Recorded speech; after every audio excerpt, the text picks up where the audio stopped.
Hello friends, welcome to my channel लिंगवाल सर्स English classes, online classes. और इस चैनल पे हम लोग बैंकिंग, एसएससी यानी bank PO, bank clerk, SSC के डिफरेंट एग्जामिनेशंस, ठीक, यूपीएससी के एग्जामिनेशंस जैसे सिविल वाले हो गए और सीडीएस एनडीए हो गया, और इसके अलावा डिफरेंट स्टेट लेवल के एग्जामिनेशंस की इंग्लिश के कॉम्पिटिटिव इंग्लिश की प्रिपरेशन करते हैं, ठीक। और आज हम लोग जिस टॉपिक के लिए आए हैं वो टॉपिक क्या है, वो टेस्ट नंबर 10 आप देख सकते हैं ऊपर लिखा हुआ है, ये टेस्ट नंबर 10 है। और ये बेसिकली कवर कर रहा है बैंक पीओ और क्लर्क, जो अभी आपका एग्जामिनेशन चल रहा है, सीज़न शुरू हो चुका है। और आईबीपीएस पीओ का एग्जामिनेशन अभी शुरू ही हैं, आप देख रहे होंगे। और इसके अलावा और लोग के लिए भी ये यूज़फुल हो सकता है, क्योंकि ग्रामर, वोकैब और डिफरेंट पैसेज हो गया, ये सब चीज़ें आती है, सब जगह पर फ़ायदा करता है, ठीक है। तो हम लोग फ्रेंड्स, लिंक इसका नीचे दिया हुआ मैंने, उसको आप देख सकते हैं, लिंक को क्लिक कर सकते हैं और उसके बाद में उस पेपर को करके और फिर रजिस्टर और पेन, देखिए मेरी जो भी आप तैयारी करेंगे वो एक रजिस्टर और एक पेन लेकर के करेंगे, ठीक है। क्योंकि यहाँ ओरल प्रिपरेशन सीरियस स्टूडेंट जो है वो ज़रूर, जो बहुत सीरियसली तैयारी कर रहे हैं, गंभीरता के साथ में एग्जामिनेशन जल्द से जल्द निकालना चाहते हैं, वो ज़रूर पेन और रजिस्टर लेकर के बैठें और एक एक चीज़ जो भी आपको इम्पोर्टेंट लगती है वो नोट करिए, ठीक। तो चलिए friends, let us start the discussion. और आप देख सकते हैं साथियों कि इस पैसेज में चीज़ें 3 ही थी। क्वेश्चन नंबर 1 से 10 जो है वो हम लोग का पूरा पैसेज बेस्ड है, ठीक। ये प्रीवियस पेपर है, ये आईबीपीएस की प्री में ही आया था, उस पेपर को मैंने पूरा डिस्कस करने के लिए रख दिया ताकि आपको एक पूरा आइडिया लग सके कि क्या होता है, कैसे होता है। क्वेश्चन नंबर 11 से 20 पूरा एक सेंटेंस इम्प्रूवमेंट के ऊपर बेस्ड है, आप देख सकते हैं। और वहीं फिर क्वेश्चन नंबर 21 से 30 जो है वो 10 क्वेश्चंस पूरे के पूरे एक दो चीज़ को कवर करते हैं, ऑर्डरिंग ऑफ द सेंटेंसेस और ग्रामर, सेंटेंस करेक्शन या एरर के लिए, ठीक। तो मेरे ख्याल से शुरुआत प्योर ग्रामर से करते हैं हम लोग, क्वेश्चन नंबर 11 से 20। Let's come to question number 11, ठीक। क्वेश्चन नंबर 11 से शुरुआत कर रहा हूँ।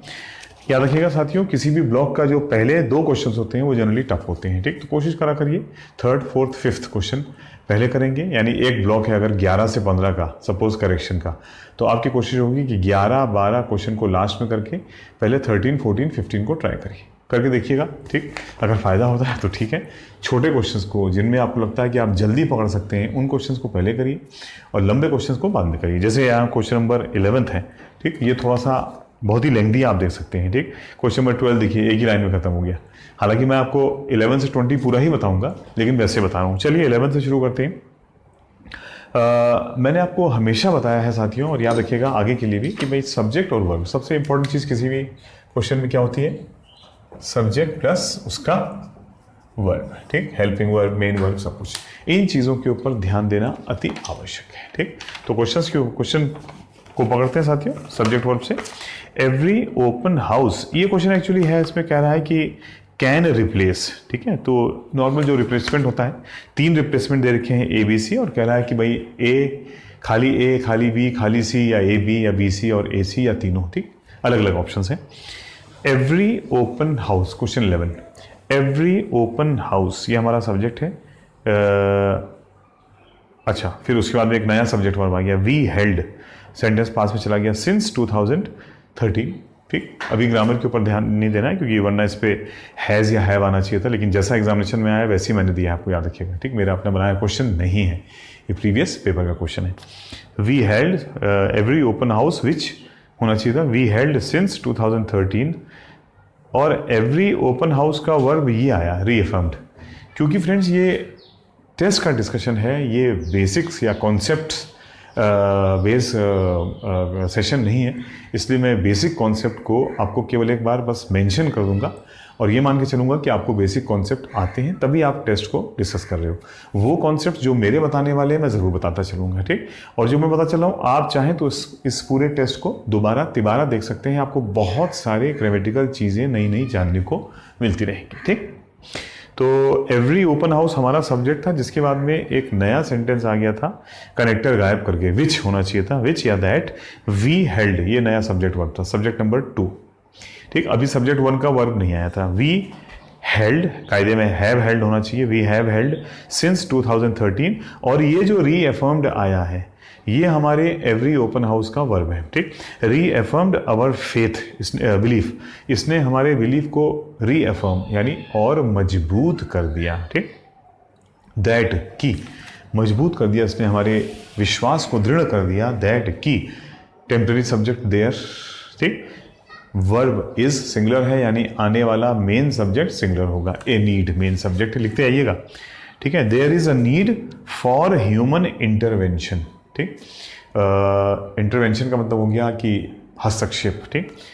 हस्तक्षेप की ज़रूरत है, मानवीय, ह्यूमन इंटरवेंशन, मानवीय हस्तक्षेप की ज़रूरत है। भाई कहाँ, क्यों, किस लिए।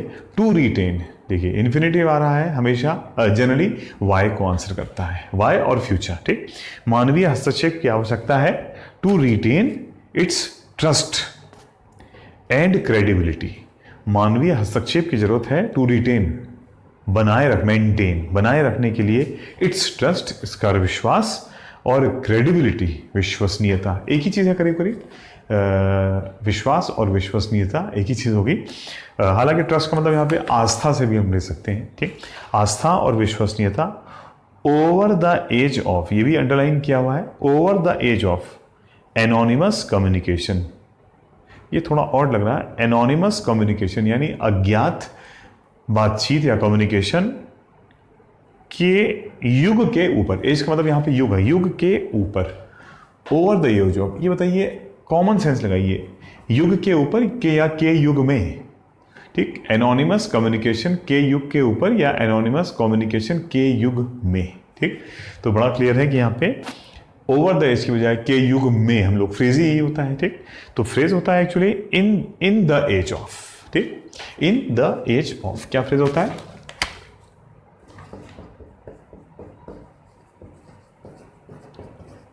ठीक, द की जगह दिस जैसे यहां लग गया है, ठीक, या कुछ और लग सकता है, लेकिन इन एज ऑफ, के युग में, के युग में, ये इसका मीनिंग आता है। के युग में, उल्टा पढ़ते हैं, ठीक है, के युग में।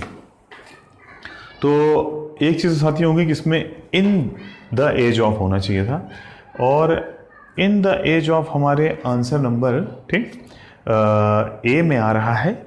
और ओ हो बी क्यों कट गया? 2+VING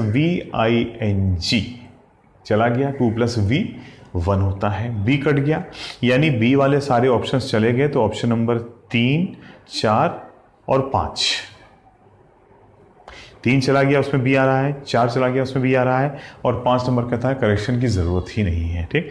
तो हमारा आंसर बचता है सिर्फ ओनली ए या ओनली सी। अब ए तो हम लोगों ने पढ़ लिया है, इन द एज ऑफ करके उसने चेंज किया है के युग में, और सी में कह रहा है फॉर रिटेंशन, ठीक, यानी रिटेन को उसने नाउन में चेंज करके कर दिया, for retention of trust, trust के रोके रखने की प्रक्रिया, एंड क्रेडिबल एज ऑफ।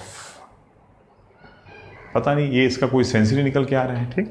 तो इसलिए जो सर्वश्रेष्ठ उत्तर है साथियों वो हमारा निकल के आया ए, टू रिटेन ट्रस्ट, ठीक, ट्रस्ट बनाए रखना, एंड क्रेडिबिलिटी और विश्वास, ठीक।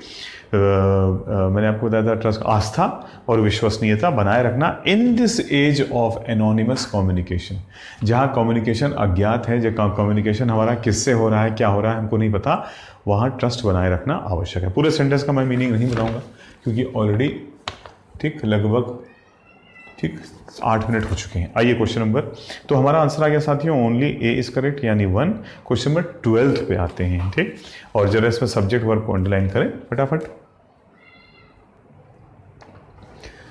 तो साथियों क्वेश्चन नंबर 12 पे आते हैं। मैं एक्चुअली पूरा क्वेश्चन अगर आपको एक्सप्लेन करूंगा तो बहुत टाइम लग जाएगा, ठीक, और ये टेस्ट है तो इसमें मेन हम लोगों का टारगेट ये है कि भाई इंपॉर्टेंट रूल्स और किस चीज़ से पकड़ में आया वो हम लोग लेकर के चलेंगे, ठीक। अदरवाइज बेसिक कॉन्सेप्ट के लिए तो भाई फिर सेशंस जो मैं करता रहता हूँ बीच बीच में वो आप ज़रूर देखते रहिए। और फ्रेंड्स शेयर, लाइक और सब्सक्राइब ज़रूर करिए, क्योंकि जितना आप शेयर, लाइक, सब्सक्राइब करेंगे उतना भाई हम भी मोटिवेट होते जाते हैं कि आपको अच्छे से अच्छा मैटर प्रदान करते जाएं, ठीक, कि आपका रिस्पॉन्स क्या रहा, कैसा रहा, ये बहुत इंपॉर्टेंट होता है मेरे लिए, ठीक है। तो खैर 12 पे आते हैं साथियों। How it is possible for a multi edition newspaper to produce completely different newspapers for various cities. छोड़ दीजिए क्वेश्चन, मतलब कोई ज़रूरत नहीं टाइम वेस्ट करने की, क्वेश्चन मार्क को अंडरलाइन करिए, यानी ये एक इंटरोगेटिव क्वेश्चन है, ठीक। और इंटरोगेटिव क्वेश्चन होने का मतलब ये हो गया, ठीक, कि वर्ब प्लस सब्जेक्ट होना चाहिए। किसी भी परिस्थिति में वर्ब पहले आएगा, सब्जेक्ट बाद में आएगा, ठीक। और हाउ इट इज़, ठीक, आप देख सकते हैं हाउ इट इज़, ठीक। क्वेश्चन कुछ यूँ है, मैं आपको शॉर्ट में लिख देता हूँ, हाउ इट इज़। तो ये हो गया हमारा इंटरोगेटिव वर्ड, ठीक है। ये हो गया हमारा सब्जेक्ट और ये हो गया हमारा वर्ब, और लास्ट में लगा रखा है, एंड में लगा है एक क्वेश्चन मार्क। बस यही गलती होगी, अगर क्वेश्चन मार्क एंड में लगा है तो ये दोनों आपस में इंटरचेंज होने चाहिए, यानी वर्ब पहले आएगा और सब्जेक्ट बाद में आएगा, ठीक। ये तो आप लोग जानते ही हैं अच्छी तरह से, ठीक। तो एक बार इसको देख के समझ लेते हैं साथियों। तो ये होना चाहिए, यानी जो लिखा गया है वो तो गलत हो ही चुका है, आंसर 5 तो ऑलरेडी चला गया। और क्या बोलते हैं, ए में लिखा है, देखिए, इज़ इट पॉसिबल, उसने हाउ भी हटा दिया, कोई बात नहीं। इज़ इट पॉसिबल, क्या ये संभव है, ठीक। वर्ब प्लस सब्जेक्ट, इज़ हो गया वर्ब, इट हो गया हमारा सब्जेक्ट, और पॉसिबल हो गया हमारा एक एडजेक्टिव। एबल लगा है लास्ट में, IBLE लगा है, ABLE IBLE लगा हो तो वो एडजेक्टिव होता है, ठीक। तो ए हमारा आंसर हो सकता है, is it possible for a multi edition newspaper to produce completely different newspapers. क्या किसी मल्टी एडिशन न्यूज़पेपर के लिए यह संभव है कि वो आगे डैश डैश, ठीक। बी कहता है डज इट पॉसिबल। भैया डज लगा रहे हो तो डज के बाद में अगर डज से सब्जेक्ट बना रहे हो तो सब्जेक्ट प्लस V1 होना आवश्यक है, याद रखिएगा। Do plus verb plus subject plus V1 और प्लस क्वेश्चन मार्क एंड में, ये आवश्यक कंडीशन हो डू डज डिड के लिए, याद रखिएगा साथियों। अगर आप डू डज डिड से क्वेश्चन बना रहे हैं, यानी अगर इंटरोगेटिव सेंटेंस में, क्वेश्चन मार्क वाले सेंटेंस में वर्ब क्या बन रहा है, helping verb do does did है, तो सब्जेक्ट के बाद में वर्ब का फर्स्ट फॉर्म आना अनिवार्य है। Do does did plus subject plus V1 plus last में क्वेश्चन मार्क, बस नोट कर लीजिएगा। आगे बढ़ जाते हैं। इसका मतलब A सही है और B हर परिस्थिति में गलत है। अगर B गलत है तो ऑप्शन नंबर 2 और 5 चले गए, और A सही है तो ऑप्शन नंबर देखा जाए तो 3 भी चला गया, क्योंकि 3 कहता है कि C ही सही है, A गलत है। आइए C पढ़ लेते हैं एक बार। उसने कुछ नहीं किया, उसने वही किया, how plus verb plus subject कर दिया, हाउ इज़ इट पॉसिबल। इसका मतलब A भी सही है और C भी सही है, तो हमारा आंसर आ गया आंसर नंबर 4। क्वेश्चन नंबर 13 पे आते हैं साथियों। It is a process, subject verb को ना छोड़ो, ठीक, सब्जेक्ट वर्ब को ना छोड़ो friends. It subject, is verb, a process object. चाहे इसको जिस तरह से ले, ऑब्जेक्ट कॉम्प्लीमेंट है, कोई कुछ बोलता है कोई कुछ बोलता है, हमको अपने सेंटेंस के अनुसार देखना है जो ईजिएस्ट वे, जिससे हम आसानी से आंसर निकाल सकें। इट इज़ अ प्रोसेस, ठीक। यहाँ पे इट एक टेम्पररी सब्जेक्ट भी हो सकता है, इज एक वर्ब हो सकता है, और हो सकता है और प्रोसेस हमारा सब्जेक्ट बन जाए। क्वेश्चन पे क्या फ़र्क पड़ेगा उससे, तब वो चीज़ मैटर करती है, अदरवाइज कोई वो नहीं। तो खैर इट इज़ अ प्रोसेस, यह एक प्रक्रिया है। वेयर यहाँ पे कंजंक्शन के रूप में आ रहा है, उसके नीचे कंजंक्शन लिखो क्योंकि नया सब्जेक्ट वर्ब उसके बाद में आ गया। देखिए, where continuity and change, double subject, are सही लगा, आर इन कॉन्सोनेंस, ठीक। कॉन्सोनेंस का मतलब एग्रीमेंट, ठीक।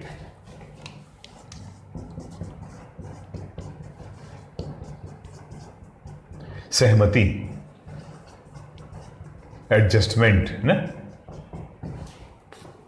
आर इन एग्रीमेंट, जहां, ठीक, continuity and change are in agreement with each other. Each other का मतलब कितने लोग हैं, 2। हमारा जिसकी बात हो रही है वो 2 हैं, और वो 2 हैं कॉन्टिन्यूटी एंड चेंज। यानी जो लिखा है वो तो अपने आप में सही दिख रहा है भैया, आगे जाके देखने की जरूरत नहीं है, क्योंकि इतने पे ही हमारा सब्जेक्ट वर्ब ऑब्जेक्ट कंजंक्शन, नया सब्जेक्ट वर्ब और ऑब्जेक्ट आ चुका है। विद है प्रेपोजिशन और ईच अदर है ऑब्जेक्ट, आप लिख सकते हैं, ठीक। उसके बाद जो आ रहा, फिर एक वेयर लगा के, एक कंजंक्शन और लगा के तीसरी बात जोड़ी गई, लेकिन उससे हमें कोई लेना देना नहीं है, टाइम वेस्ट मत करिएगा, ठीक है। हमको सिर्फ यहां तक देखना है। अब देखते हैं कि क्या और कोई आंसर हो सकता था, ठीक, अपने आंसर को कंफर्म करते हैं क्योंकि हमारे हिसाब से जो लिखा गया है वो सही है। अब देखिए 1 और ए और सी कट गए, दोनों में इज के नीचे इसको अंडरलाइन करके क्रॉस लगा दो, क्योंकि हमारा सब्जेक्ट दो है, कॉन्टिन्यूटी एंड चेंज, इसलिए उनके लिए इज ना आके आर आएगा, इसलिए ए गया सी गया, दोनों में इज के नीचे क्रॉस लगा दो। ठीक, आर भी लिख सकते हो आप चाहो तो। और बी क्यों कट गया? क्योंकि बी में लिखा है are in consonant to one another, भाई साहब माफ करिएगा, वन अनदर मिनिमम 3 के लिए आता है, वन अनदर मिनिमम 3 के लिए आता है, ईच अदर 2 के लिए आता है, इसलिए वन अनदर यहाँ आ ही नहीं सकता है। तो ए गया, बी गया, सी गया, आंसर 5वां बिल्कुल सही था, क्वेश्चन नंबर 14।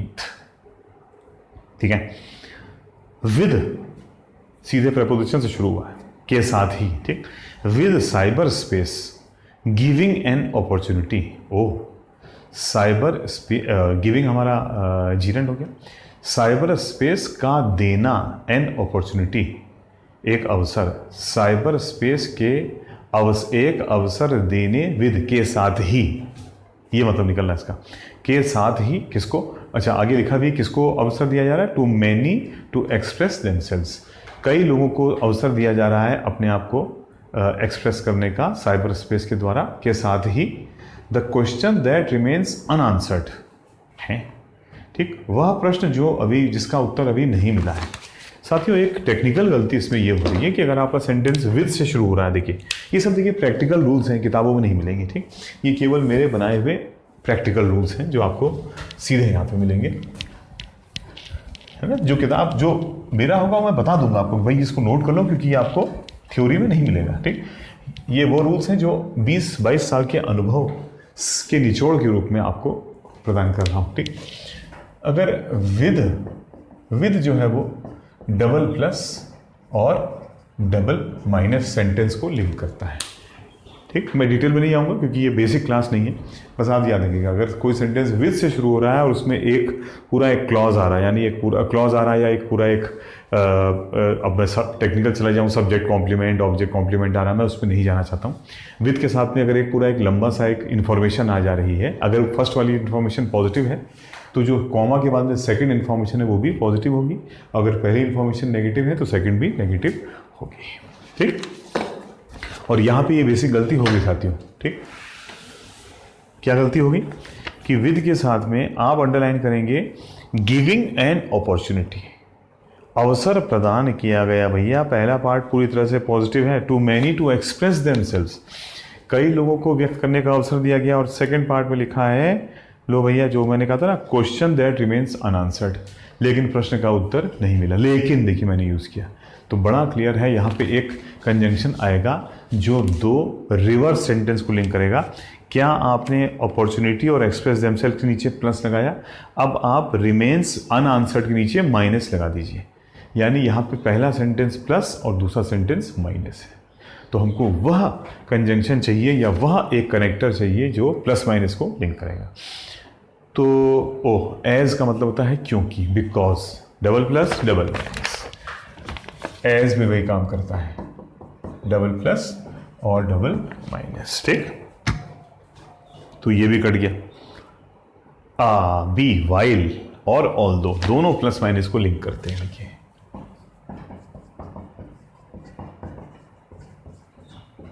किसको लिंक करते हैं, एक प्लस और एक माइनस। वाइल का मतलब होता है आप जानते होंगे क्या, हिंदी में जबकि, और ऑल दो का मतलब हालांकि, यद्यपि, शुद्ध हिंदी में यद्यपि। ठीक, एक प्लस और एक माइनस, जैसा यहाँ पे हो रहा है। अब जरा मीनिंग निकाल लेते हैं कि क्या सेंस निकल के आया, कुछ सही कि नहीं निकल के आया। बी और सी का ऑप्शन भी है, हाँ देखिए बी और सी का ऑप्शन भी है हमारे पास में। अच्छा, ए निश्चित रूप से गलत है, तो इसलिए ऑप्शन नंबर 1, 3 और 5 कट गए। ठीक, क्योंकि उनमें 1 में ए लिखा था, करेक्ट है, सी में ए एंड सी लिखा है, और 5 कह रहा है नो करेक्शन, तो बचा सिर्फ 2 और 3, 2 और 4, 2 और 4 दोनों में बी को कवर किया गया, तो बी को देखने की ज़रूरत ही नहीं है क्योंकि आंसर उन्हीं दोनों में से, केवल सी को चेक करना है। तो सी को चेक करते हैं साथियों। ऑल्दो, बहुत बढ़िया, यद्यपि साइबर स्पेस ने मौका दिया है लोगों को एक्सप्रेस करने का, लेकिन अभी तक किसी प्रश्न का आंसर हमको नहीं मिला है, आगे देखने की आवश्यकता नहीं है, बाकी आप पढ़ के निकाल लीजिएगा। ठीक, मैंने आपको मेन पॉइंट बता दिया। ठीक है, और वही काम वाइल भी कर रहा है, जबकि जबकि साइबर स्पेस ने लोगों को मौका दिया है अपने आप को व्यक्त करने का, लेकिन एक प्रश्न का आंसर हमको अभी भी नहीं मिला है, वो जो उसने आगे लिखा है। Question number 15th subject the hermit kingdom is, ठीक, हेल्पिंग वर्ब हो गया, इंक्रीजिंगली एडवर्ब हो गया, एलवाई लगा है उसमें, आइसोलेटिंग, आइसोलेट का मतलब मैंने आपको 100 वर्ड वाले उसमें लिखाया था, आइसोलेट का मतलब अलग करना, ठीक, आइसोलेटिंग इटसेल्फ, हर्मिट किंगडम अपने आप को लगातार अलग कर रहा है because of its nuclear ambition, ठीक, अपने न्यूक्लियर एम्बिशन के कारण। फिलहाल तो कोई गलती नज़र नहीं आ रही, पूरा पढ़ लेते हैं। सेंटेंस थोड़ा नेगेटिव जा रहा है, ठीक, क्योंकि कोई अपने आप को अलग करता है तो उसका मतलब वो बाकी लोगों से एग्री नहीं कर रहा है और वो अपने आप को अलग कर रहा है।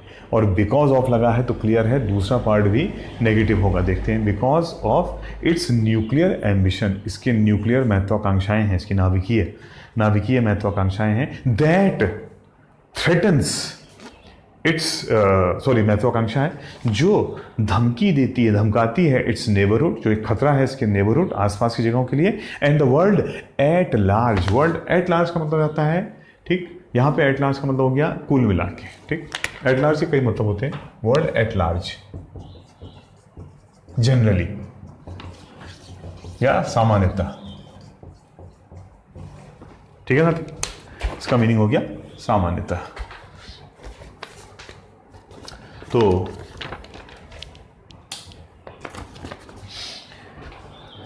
साथियों, ये तो सेंटेंस हमको सही लग रहा है। क्या आपने आइसोलेटिंग के नीचे माइनस लगाया? लगा दीजिए। और क्या आपने थ्रेटन्स के नीचे माइनस लगा दिया? लगा दीजिए। यानी डबल माइनस चल रहा है, तो बिकॉज ऑफ अपनी जगह के ऊपर ठीक लग रहा है, ठीक। अच्छा, अब ज़रा देखते हैं और क्या हो सकता है। The hermit kingdom is increasingly isolated, ठीक, हर्मिट किंगडम जो है वो, ठीक, धीरे धीरे ये V3 लगाकर पैसिव में चला गया, ठीक, आइसोलेट कर दिया गया है, ठीक, बिकॉज ऑफ, उसने इट्स भी हटा दिया, because of nuclear ambition that threatens it's neighbourhood, ठीक, न्यूक्लियर एम्बिशन के कारण इसको हटा दिया गया है, नाभिकीय महत्वाकांक्षा के कारण इसको हटा दिया गया है, या नाभिकीय महत्वाकांक्षा का मतलब है हमारे अंदर की इच्छा, तो उसके अंदर की इच्छा होगी तो वो खुद हटाएगा ना, दूसरा उसको नहीं हटा सकता है, ये पैसिव में नहीं जाएगा, ठीक, इसकी इच्छाओं के कारण इसको हटाया नहीं गया, इसकी इच्छाओं के कारण ये आगे बढ़ा है या खुद ही पीछे हट गया है। महत्वाकांक्षा का मतलब है अपने अंदर की इच्छा, अपने अंदर की इच्छा से मैं अपने आप को आगे ले जाऊँगा या अपने आप को पीछे ले आऊँगा, कोई दूसरे से कोई रिलेशन नहीं होगा, ठीक, इसलिए ये पैसिव में नहीं जाएगा। तो साथियों, ए कट जाएगा इसी बेसिस पे। बी में देमसेल्व्स लिखा है, हमारा सब्जेक्ट है हर्मिट किंगडम जो सिंगुलर है, और देमसेल्व्स एक रिफ्लेक्सिव प्रोनाउन के रूप में आ रहा है और प्लूरल हो गया है। जब सब्जेक्ट सिंगुलर है तो जिसके लिए प्रोनाउन आ रहा है वो भी सिंगुलर होना चाहिए था, इटसेल्फ होना चाहिए था, इसलिए ए कटा, बी कट गया, और उसी देमसेल्व्स की वजह से सी भी कट गया, ठीक, क्योंकि वो देमसेल्व्स लगा। ए बी सी तीनों कट गए, हमारा आंसर बिल्कुल सही था, नो करेक्शन रिक्वायर्ड, सेंटेंस का सेंस निकल के आ रहा था और बिल्कुल सही मीनिंग था जो मैंने निकाल दिया, दोबारा नहीं निकालूंगा, ठीक। क्वेश्चन नंबर 16 पे आते हैं, pointing out the benefits of the GST। देखिए, जीरन से शुरुआत हो रही, पॉइंटिंग आउट, नानी नीत आती थी, ठीक, GST के बेनिफिट्स को पॉइंट आउट करते हुए with in a month of its implementation, एक महीने के अंदर, मोदी, ठीक, पीएम मोदी हमारे जो सेड दैट, ने कहा है कि, दैट के नीचे की लिख दो, नया सब्जेक्ट वर्ब, कि गुड्स, वस्तुएं, are being transported much faster, ओ, ठीक, वस्तुएं और तेजी से ट्रांसपोर्ट हो रही हैं, comma, highways have become clutter free, clutter का मतलब वही ग्रुप बन गया था एक जैसे, हाईवे जो है वो एक साथ एक झुंड बन जाता था ट्रकों का, गाड़ियों का, क्लटर फ्री, अब वो झुंड यानी अब ट्रैफिक जैम नहीं होते हैं या कम होते हैं, and pollution levels had gone down. इसने कहा है कि हैड गॉन डाउन में क्या गड़बड़ी है, आपको क्या लगता है? बिल्कुल गड़बड़ी लगती साहब, क्योंकि हमारा सेंटेंस में जितने भी वर्ब आ रहे हैं, जो काम मोदी जी बता रहे हैं, वो सब प्रेजेंट में चल रहे हैं। देखिए, आर को अंडरलाइन करो, आर बीइंग ट्रांसपोर्टेड, ठीक, हाईवेज हैव, ठीक, सब कुछ प्रेजेंट में चल रहा है, तो पॉल्यूशन लेवल्स के साथ में हैड क्यों आ गया? वो भी तो उसी, ठीक, एक कंटिन्यूटी में आ रहा है। तो सीधी सी बात है भैया, नो इम्प्रूवमेंट तो कट ही जाएगा। पॉल्यूशन लेवल्स, अब देखते हैं क्या आंसर आ सकता है। A, are being lowered, pollution level कम किए जा, पैसे में जा रहे कम किए जा रहे हैं विद द डिकेज्ड स्पीड। डिकेज तो कुछ होता ही नहीं, इसके नीचे क्रॉस लगा देंगे। डिक्रीज होना चाहिए था लेकिन वो प्रिंटिंग ही गलत हो गया, तो खैर कोई मतलब नहीं है, उसको देखने का ही कोई सेंस नहीं हो गया। बी कहता है ओ बहुत बढ़िया, ठीक, highway and pollution levels have come down, pollution level down हुआ है with the increased speed of trucks, truck की स्पीड बढ़ेगी, ठीक, क्योंकि ट्रैफिक जाम नहीं मिलेगा तो पॉल्यूशन लेवल कम होगा। यानी बी 100% करेक्ट है। यानी हमको वो ऑप्शन चाहिए जिसमें सॉरी ए, हाँ ए तो कट ही चुका है, ए वाले सब कट गए, यानी 1, 4 और 5 चला गया। सॉरी, देखने की जरूरत ही नहीं थी, केवल 2 और 3 देखना था। 2 में सिर्फ बी करेक्ट है, 3 में सिर्फ सी करेक्ट है। बी ऑलरेडी करेक्ट निकल चुका है। हम अपने आंसर को कंफर्म कर लेंगे सी को चेक करके।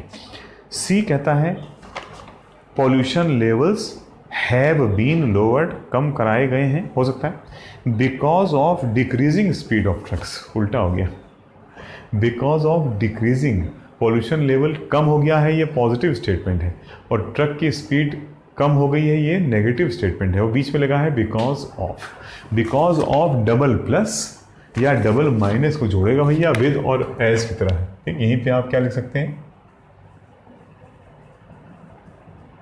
वो भी डबल प्लस या डबल माइनस को जोड़ता है, ठीक है। और ये देखिए सी में क्या हो गया, लोअर्ड, पॉल्यूशन कम हुआ है, जो पॉजिटिव बात है, because of decreasing speed, truck की स्पीड कम हो गई है, ये नेगेटिव बात है, ठीक। तो पॉल्यूशन लेवल कम होगा ट्रकों की स्पीड के कम होने से नहीं, बल्कि ट्रकों की स्पीड बढ़ने से, ठीक है। तो इसलिए हमारा सी कट गया साथियों, और आंसर आ गया answer number 2, only B is correct. Question number 17, washing your hands at regular intervals, नियमित रूप से अपने हाथ धोना, could be the most effective method, ठीक, हो सकता है टू स्टेइंग, के नीचे क्रॉस लग जाएगा, 2 + V1 होना चाहिए था। यानी ये कंफर्म है कि आंसर नंबर 5 गया, और आंसर नंबर, हाँ ठीक है, अभी 5 आ गया। अब जरा 1 नंबर को फिट कर लेते हैं। Washing your hands at regular intervals is the most effective वे, इसका सब्जेक्ट क्या है, क्या आप बता सकते हैं, ठीक। Washing your hands at regular intervals, क्योंकि इज़ आ रहा है, तो इज़ यहाँ किसके लिए आ रहा है, वॉशिंग योर हैंड्स के लिए, योर हैंड्स के लिए, वॉशिंग के लिए, रेगुलर इंटरवल्स के लिए। साथियों एट प्रपोजिशन है, ठीक, तो क्लियर है रेगुलर इंटरवल हमारा सब्जेक्ट हो ही नहीं सकता है, कट गया, ठीक। एट के नीचे प्रपोजिशन लिख दो, रेगुलर इंटरवल के नीचे क्रॉस लगा दो, ठीक। वॉशिंग योर हैंड्स, तो इफेक्टिव, हैंड्स इफेक्टिव हैं या उनको धोना इफेक्टिव तरीका है, धोना, तो वॉशिंग हमारा सब्जेक्ट है, ठीक। मैंने आपको बताया है कई बार, फिर से बता रहा हूँ, जीरंड और कई बार 2-3 नाउन एक साथ आ जाते हैं, तो फिर ये डिसाइड करना कई बार मुश्किल हो जाता है कि आखिर हमारा इनमें सब्जेक्ट कौन है, ठीक। तो क्लियर याद रखिएगा, वर्ब से कैच करो, वर्ब जिसकी बात करें वो सब्जेक्ट है। वर्ब कह रहा है could be the most effective method, सबसे अच्छा मेथड हो सकता है, तो मेथड हैंड्स हैं या उनको धोना है, ठीक, उनकी वॉशिंग है। वॉशिंग हो गया हमारा सब्जेक्ट। वॉशिंग के लिए भैया इज़ आ रहा है, जो बिल्कुल सही है। Washing your hands at regular intervals is the most effective way of staying, ठीक। जीरन प्रेपोजिशन के बाद में वर्ब आएगा तो आईएनजी फॉर्म में आएगा, ठीक, प्रेपोजिशन प्लस VING, ठीक। क्या रूल है आपको पता ही होगा, नहीं पता तो आप जान लीजिए, ठीक। ये नहीं कि प्रेपोजिशन के बाद में हमेशा वर्ब आएगा, अगर प्रेपोजिशन के बाद वर्ब आएगा तुरंत बाद में, तो हमेशा VING फॉर्म में, V4 फॉर्म में, जीरंड की फॉर्म में आता है। यानी if there is a verb after preposition it will always be a gerund, यानी VING यानी V4, ठीक। तो आंसर नंबर ए हो सकता है, उसमें कोई कमी नहीं है। कह रहा है washing your hands at regular intervals is the most effective way of staying healthy, बहुत बढ़िया। B can be the most effective way to stay healthy, बहुत बढ़िया, ठीक। तरीका हो सकता है हेल्दी स्टे करने का, इन्फिनिटिव है, नानी में ये भी कन्वर्ट होगा, यानी ए और बी दोनों पॉसिबल हैं। क्या कोई ऐसा ऑप्शन है जिसमें ए बी हो, फिलहाल तो नहीं है।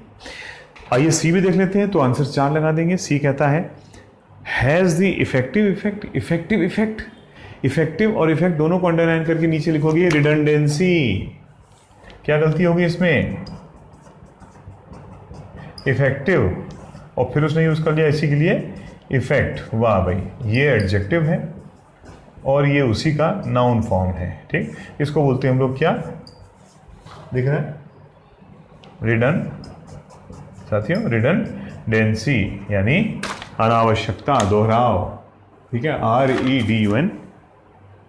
ठीक है, सॉरी मैं इसको, ये तो दिख रहा है ना इफेक्ट। ठीक, रिडंडेंसी इसको बोलते हैं हम लोग, फिर मैं मिटा दूंगा इसको। रिडंडेंसी, दोहराव, अनावश्यकता। ठीक, तो इसलिए सी तो कट ही गया। अब ए और बी का ऑप्शन कोई है नहीं, यानी हमको डिसाइड करना है कि ए और बी में बेटर कौन सा है।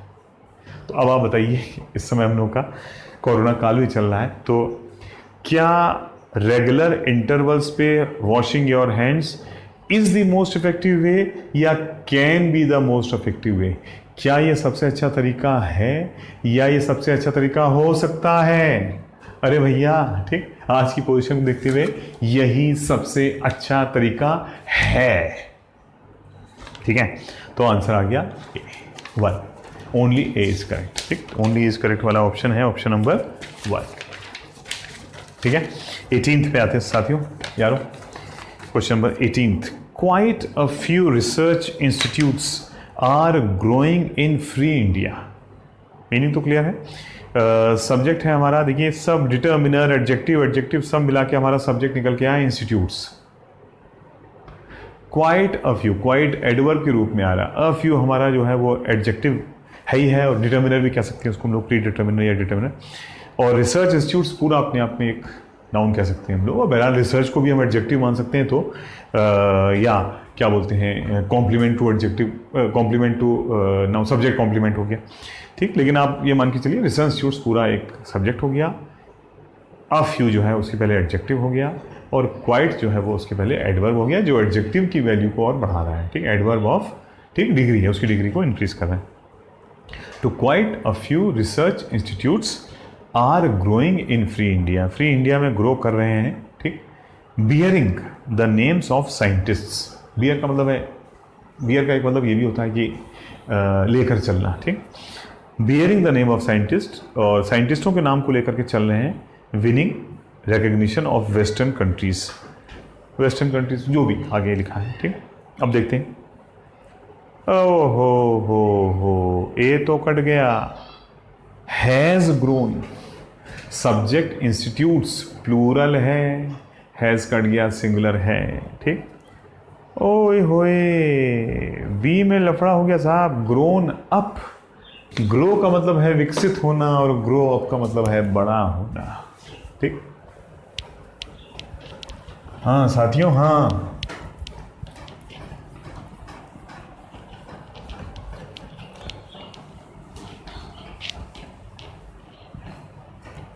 ठीक, क्या बताया मैंने आपको? ग्रो, ग्रो का मतलब होता है विकसित होना, डेवलप। ठीक, और डेवलप, सॉरी, डेवलप की स्पेलिंग सही है, मैं खुद ही कंफ्यूज हो गया। ठीक, और ग्रो अप,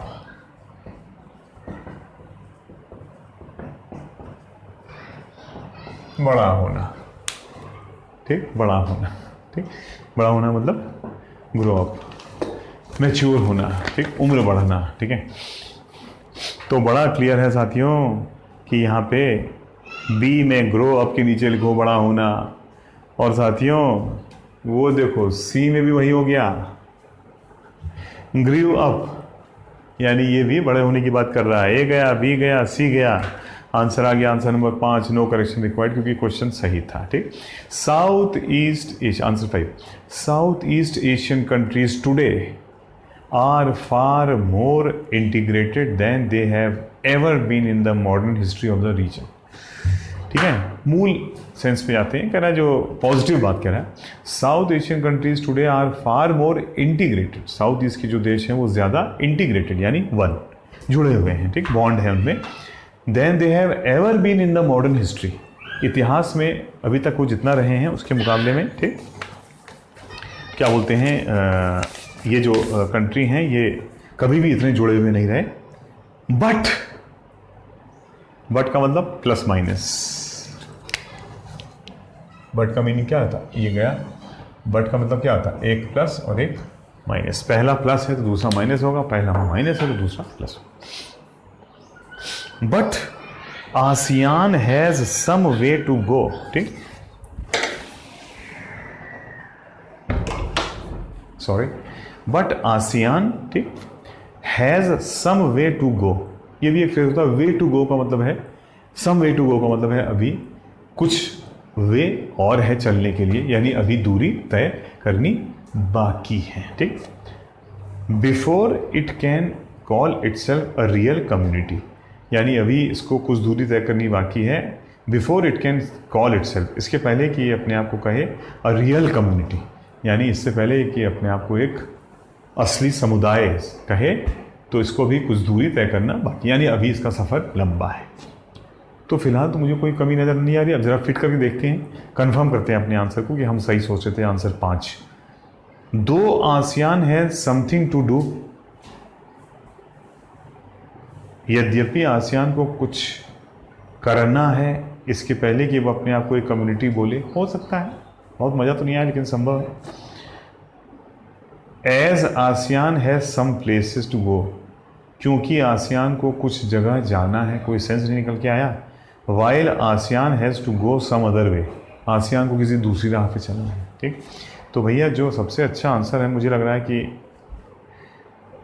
ए, और जो लिखा है उसको अगर हम लोग देख लें तो भी ए में लिखा है कि दो ASEAN has something to do, ASEAN को कुछ करना है, जबकि वो कह रहा है ऊपर आसियान को अभी कुछ दूर और चलना है इसके पहले कि वो अपने आप को एक कम्युनिटी, एक बड़ी कम्युनिटी, असली ग्रुप कह सके, ठीक।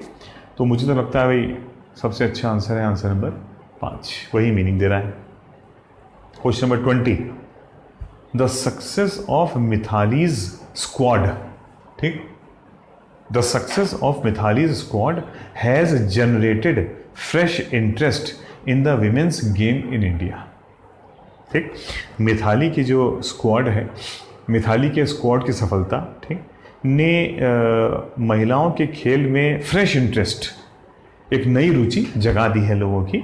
एंड को अंडरलाइन किया जाए, एंड भी हमारा क्या कहता है, ठीक, बट कहता है एक प्लस और एक माइनस, और एंड क्या कहता है, मैं उसी बात को आगे बढ़ा रहा हूँ, यानी डबल प्लस या डबल माइनस।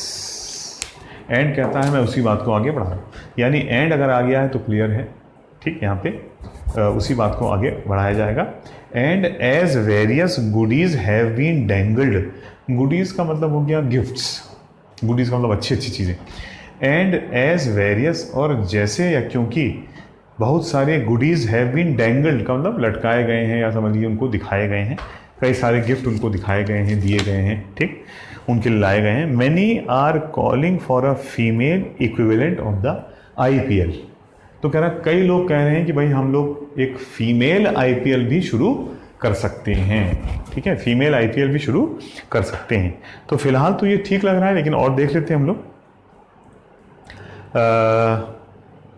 अच्छा, the success of Mithali squad has generated fresh interest in the women's game in India, और फिर कह रहा है बिसाइड्स, इसके अलावा, various goodies being, besides various goodies being dangled, ठीक, यानी कई गुडीज़ डेंगल किए जाने के अलावा कई लोग ये भी कह रहे हैं कि भाई एक IPL भी शुरू कर दो, ठीक।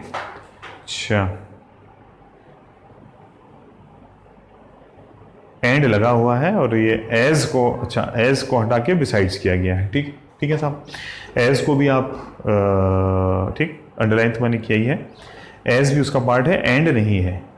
And various goodies are being dangled, B कहता है एंड, और बहुत सारे गुडीज डेंगल किए गए हैं। Many are calling for a female equivalent of the IPL। B में वेरियस गुडीज हमारा सब्जेक्ट है और आर बीइंग डेंगल्ड हमारा वर्ब है। तो एक सेंटेंस आ गया, फिर एंड लगा के एक सब्जेक्ट वर्ब यानी एक सेंटेंस और आ गया, और फिर कॉमा लगा के मैनी एक सब्जेक्ट नंबर 4 आ गया है, ठीक, सॉरी सब्जेक्ट नंबर 3 आ गया है, मैनी और आर कॉलिंग हमारा वर्ब नंबर 3 आ गया है, ठीक। तो भैया ये दो सेंटेंस के बीच में कोई लिंक नहीं आया, सेंटेंस नंबर 2 और सेंटेंस नंबर 3। तो मुझे तो भाई बी में कोई मज़ा नहीं आया। कई गुडीज़ डेंगल किए गए हैं, कई लोग कह रहे हैं आईपीएल खेलो, तो दोनों को मिलाओ भाई कि बहुत सारे क्या बोलते हैं उनको गिफ्ट दिए गए हैं और एंड आना चाहिए था, और लोग ये भी कह रहे हैं कि आईपीएल खेलो। एक कनेक्टर या एक कंजंक्शन बीच में हमको चाहिए था, वो नहीं है। अच्छा, और सी वही काम कर रहा है जो ए कर रहा है। Apart from various goodies being dangled, ठीक। बीइंग सिर्फ पैसिव बनाने के लिए यूज किया जाता है, याद रखिएगा, बीइंग ओनली पैसिव। बीइंग की दो खास बात होती हैं, नंबर 1 प्लस, इसके बाद में सिर्फ V3 आता है, और नंबर 2 ये है 1, और दूसरी बात ये है ओनली फॉर पैसिव, क्योंकि बीइंग का एक ही मतलब होता है होना, और होना सिर्फ पैसिव होता है, करना एक्टिव होता है। करना एक्टिव होता है, किया जाना या होना पैसिव होता है, ठीक है। तो साथियों, बीइंग डेंगल्ड अपार्ट फ्रॉम का मतलब है बिसाइड्स, के अलावा, अच्छी वस्तुएं दिए जाने के अलावा, कई लोग ये भी कह रहे हैं कि आप महिलाओं का एक आईपीएल शुरू कर दीजिए। तो साथियों, अब सवाल ये उठता है कि एसी लगाएं, ज़्यादा टाइम वेस्ट नहीं करेंगे। अब जिसने समझ लिया वो समझ लिया, जो नहीं समझा वो एक बार रिवाइंड करके देख लेगा, ठीक। तो अब सवाल ये होता है कि जो एंड लगा के एज, क्योंकि, वहाँ एज का मतलब है क्योंकि या जैसे जैसे, क्योंकि का सेंस निकल के आ रहा था, लेकिन मुझे लगता है उससे मज़ेदार ए और सी है, क्योंकि वहाँ, अब देखिए मैं पूरा पढ़ लेता हूँ। मिथाली के स्क्वाड की सफलता ने महिलाओं की गेम में एक फ्रेश इंटरेस्ट जगा दिया है, और क्योंकि कई गिफ्ट दिए गए हैं तो कई लोग कह रहे हैं कि आईपीएल शुरू कर दो महिलाओं का। तो ये मज़ा नहीं आया, इससे ज़्यादा मज़ेदार है, और कई गिफ्ट्स दिए जाने के अलावा लोग कह रहे हैं कि आईपीएल भी अब इनका शुरू कर दिया जाए। इसलिए ये थोड़ा सा लॉजिकल था, ठीक। आप इसको छोड़ भी सकते थे, ठीक। तो इसलिए, और वैसे भी ये पीओ का जो पेपर है, चाहे वो प्री का हो चाहे मेंस का हो, उसमें क्वेश्चंस आपको अटेम्प्ट कम ही करने हैं। अगर आप 50 to 60% कर रहे हैं विद श्योर शॉट कि ये सही है, तो उतने पे आपका प्री आराम से निकल जा रहा है और आप मेरिट में भी आ रहे हैं। 30-35%, 40% पे आप क्वालिफाई कर रहे हैं, लेकिन अगर आप 50% प्लस जा रहे हैं तो भाई डेफिनेटली आप मेरिट में आ रहे हैं, प्री की भी और मेंस की भी, ठीक। मेंस का टाइम जब मेंस आएगा तो बताऊंगा। तो बहरहाल इसको छोड़ा जा सकता था। देखिए, हम लोग साथियों कर सकते थे अगर हम चाहते तो। जैसे इसी में मैं बताता हूँ आपको, ज़्यादा टाइम वेस्ट तो नहीं करूँगा आपका। क्वेश्चन 11 तो टफ था, लेकिन 12 ईजी था, किया जा सकता था, ठीक। 13th में देखिए एलिमिनेशन पे कट गए थे कई सारे आंसर्स। 14th में भी प्लस माइनस की बेसिस पे मैंने आपको बहुत सारी चीज़ें सिखा दी। 15th में ठीक सिंगुलर प्लूरल के आधार पे किया जा सकता था। 16th भी वही कहानी थी कि हैड गलत लगा था, पास्ट प्रेजेंट फ्यूचर के आधार पे, ठीक है। 17th ईजी था कंपेरेटिवली, और 18th, चलिए 18th एक ग्रो अप अगर आप पकड़ लेते तो आप 2 ऑप्शंस काट सकते थे, और चलिए 19-20 आप छोड़ सकते थे। मतलब करने को आप कर भी सकते हैं, लेकिन मेरा अपना मानना है कि इसमें 5, 6, 7 क्वेश्चन तक किए जा सकते थे। और अब हम लोग साथ ही 21 से 30 पे आ जाते हैं, जो ग्रामर और उसका एक मिश्रण है, ठीक।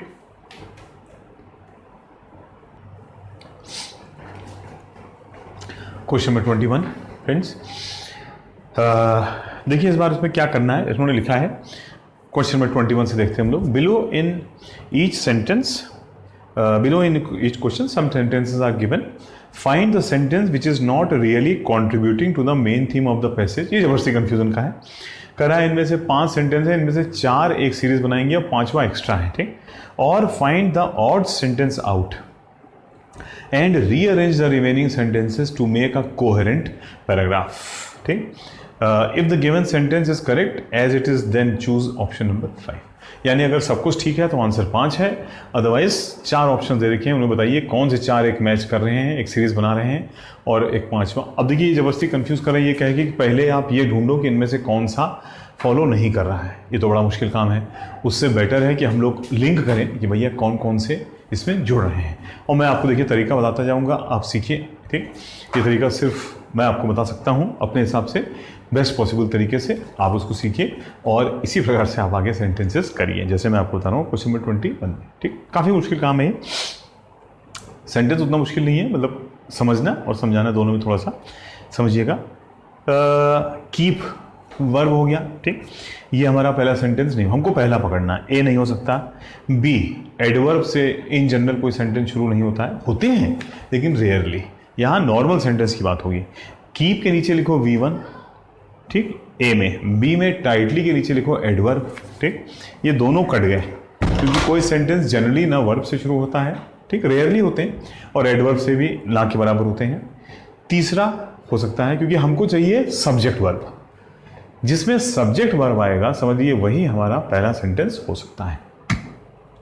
Educational institution, seldom, educational institutions हो गया एक सब्जेक्ट, सेल्डम हो गया एडवर्ब और सर्व हो गया V1 वर्ब, ठीक। Several serve as precise mirrors, ये हमारा पहला सेंटेंस हो सकता है फिलहाल। डी, थोड़ा देखिए स्लैश गलत लगा है, ये सी था एक्चुअली, ए से चलना, ए पहला वाला था कीप, बी था टाइटली वाला, सी है एजुकेशनल वाला और डी है ऑफ हिस्टोरिकल चेंज। प्रपोजिशन आ गया है, जनरल सेंटेंस प्रपोजिशन से स्टार्ट नहीं होता है, इसलिए डी भी हमारा ऑप्शन नहीं हो सकता साथियों।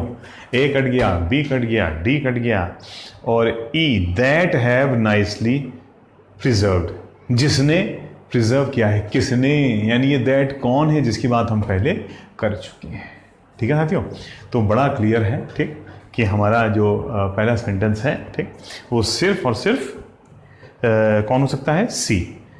तो अब संयोग की बात देखिए, तीनों आंसर सी से स्टार्ट है, तो सी ई सी डी सी डी।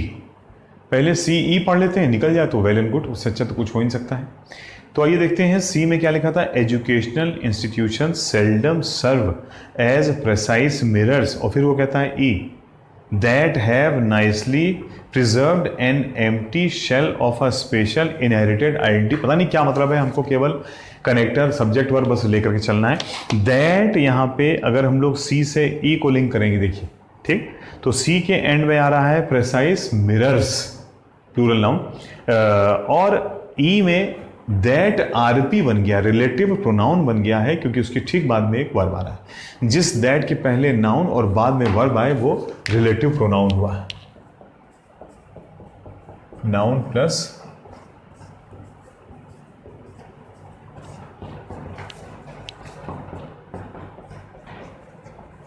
ये किसकी परिभाषा होती है, आरपी, यानी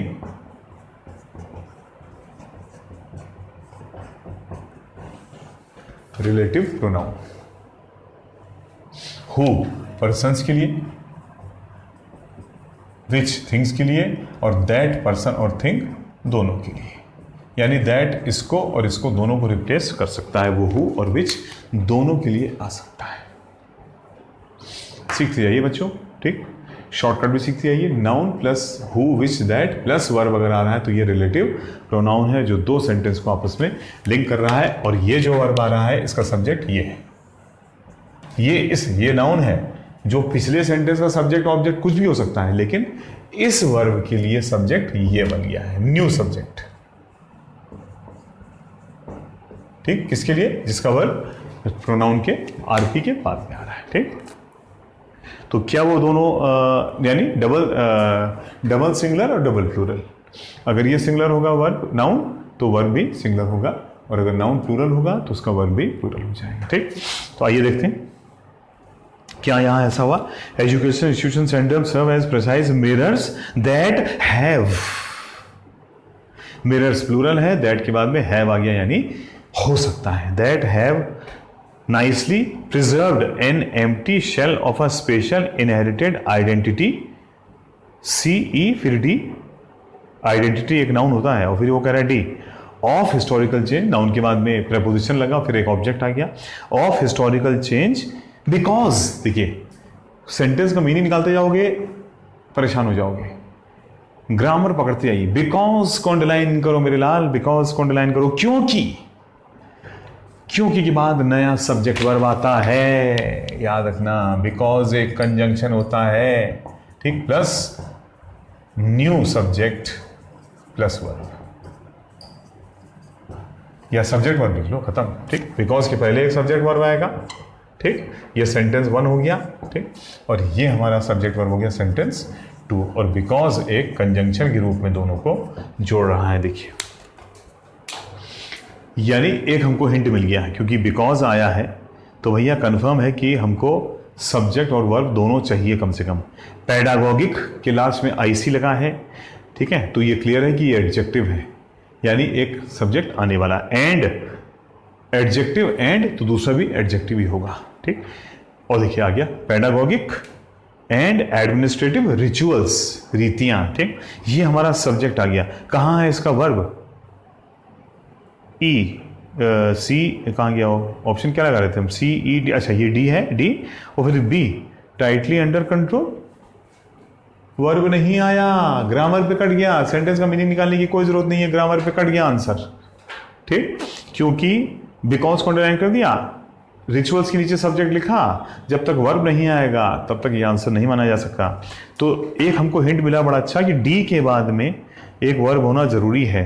डी बी कट गया एक नंबर, 2 नंबर में लिखा है डी ई, अच्छा ठीक है, वो वर्ब आ रहा है, आरपी लगा करके हो सकता है, और डी ए, हाँ, अब दोनों पढ़ने पड़ेंगे हमको, सी डी ई बी और सी डी ए बी। आइए जल्दी से पढ़ लेते हैं। एजुकेशनल इंस्टीट्यूशन सेल्डम, ठीक, भी दूसरा पढ़ रहा हूँ मैं, educational institution seldom serve as precise mirrors, C था फिर डी आ गया, ऑफ हिस्टोरिकल चेंज, ठीक, because pedagogic and administrative rituals, E, that have nicely preserved and empty shell of a special inherited identity। अरे बिकॉज के बाद में subject आया, फिर वो अगर रिलेटिव प्रोनाउन लगा रहे हो तो उस रिचुअल्स का वर्ब कहाँ है? और आप कह रहे रिचुअल्स का वर्ब अगर हैव है तो रिलेटिव प्रोनाउन लगाने की जरूरत क्या है? दैट की जरूरत ही नहीं होना चाहिए था। बिकॉज, देखो बिकॉज से पढ़ रहा हूं, because pedagogic and administrative rituals have nicely preserved. Relative pronoun का मतलब होता है कम से कम हमारे पास में 2 सेंटेंस और आ गए हैं, जबकि वो बिकॉज के बाद में एक ही सेंटेंस आ रहा है, इसलिए ये कट गया है ना। थोड़ा मुश्किल है समझना, लेकिन इसको समझते चलिए। अब सी डी ए भी देखते हैं। Educational institution seldom serve as precise mirrors of historical change because pedagogic and administrative rituals, A V1 keep their inner life tightly under control. वाह भाई, अपने आंतरिक लाइफ को रखते हैं कंट्रोल में, यानी ये तो बहुत बढ़िया मैच किया। C D A B, grammar आमर सबके हिसाब से फिट है। क्या मीनिंग निकल रहा है, निकालने की जरूरत नहीं, टाइम वेस्ट होगा। 22 भाई ऐसे करेंगे वरना तो खत्म ही नहीं हो पाएगा। देखिए 52 मिनट हो चुके हैं और अभी तक हम लोग अभी आधा पेपर नहीं हुआ, 12-11 क्वेश्चन में भी। Most importantly the labour market, most importantly फिर वही एडवर्ब आ गया। ए वाला कोई ऑप्शन है तो पढ़ जाएगा, नहीं है। बी हमारा पहला हो सकता है क्योंकि इसमें सब्जेक्ट वर्ब ऑब्जेक्ट आ रहा है। We can expect to see continued spirits overs. See into नहीं हो सकता है। डी कंबाइंड विद नहीं हो सकता है। ई पार्लियामेंट हो सकता है, ठीक, parliament should act, subject plus verb. तो हमारे पास में 2 सेंटेंस साथियों ऐसे हैं, बी और ई, जो हमारे सॉरी बी और ई, ओ हो बी और ई। तो भैया ऑप्शन नंबर 1 और 2 तो चले गए, ठीक। Combined with a broader unravelling of credit markets, broader भी कह रहा है कि इससे ज़्यादा ब्रॉड, यानी ऐसा लग रहा है इस विषय में पहले बात हो चुकी है। और कंबाइंड विद, ठीक, एक वर्ब आया और फिर एक सीधे प्रेपोजिशन, कहाँ से हमारा पहला सेंटेंस बन गया, ठीक, मामला कुछ गड़बड़ लगता है, ठीक है। तो साथियों सिर्फ ईसी चेक कर लो, केवल पहला पकड़ लो, आंसर निकल आएगा। E C, parliament should act quickly to keep the economy from stalling. C into other areas of the economy, ठीक, सेंस तो निकल रहा है। बी नया subject, we can expect to see एक सब्जेक्ट, एक सेंटेंस खत्म हो गया, नया सब्जेक्ट वर्ब आ गया, बीच में कोई कनेक्टर नहीं आया है, कैसे रिलेट कर दे दोनों को, दोनों के बीच में कुछ एंड बट कुछ तो रिलेशन बने, ठीक है। तो कट गया भैया, आंसर आ गया answer number 4, none of these, ये सारे ऑप्शंस मैच नहीं कर रहे। क्वेश्चन नंबर 23 देखिए, पहला पकड़ना साथियों, मेन टारगेट फर्स्ट पकड़ना। ए एंड कट गया, बी द स्टार्टअप इकोसिस्टम हो सकता है, सी द इकोनॉमी हो सकता है, D leaders in the government are failing हो सकता है, ई एंड डिस्पाइट नहीं हो सकता है, बी सी डी, ठीक, ये हमारे हो सकते हैं। और देखिए ऑप्शन देखिए, बी सी डी तीनों एक एक मौजूद हैं। तो आइए पहले हम लोग इसको, अच्छा दूसरा और तीसरा ऑप्शन देखिए, बेड़ा और सेड़ा, B E D A C E D, यानी वो तो जल्दी पकड़ में आ जाएगा। तो ऐसा करते हैं, डी ए ई बी को पहले देखते हैं कि क्या वो फॉलो कर रहा है कि नहीं कर रहा है। बी डी ए 23 का, पहले डी से शुरू करते हैं। Leaders in the government are failing to recognise the pessimism, A and failing to recognise the pessimism and act judiciously to bring the economy back on track.